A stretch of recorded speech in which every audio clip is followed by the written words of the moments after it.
الحمد لله رب العالمين. أجرينا اليوم عملية مهمة جدا من ضمن عمليات جراحة أمراض وأورام القولون المستقيم لمريض في العقد الرابع من العمر من محافظة كربلاء العزيزة. كان يعاني من تقرح القولون المزمن، مرض تقرح القولون المزمن لسنوات عديدة، 15 سنة منذ 2010 المريض. هذا المرض مثل ما تعرفون هو مرض مزمن. لم يستجب المريض لكافة العلاجات المناعية، وكان يراجع عدة مراكز. كان يعاني من نزف شديد من القولون ومن الشرج، مع آلام في البطن، مع تغيرات في أنسجة القولون والمستقيم.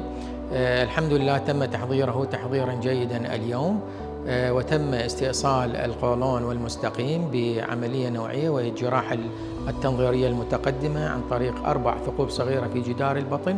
الحمد لله تمت العملية بنجاح باهر.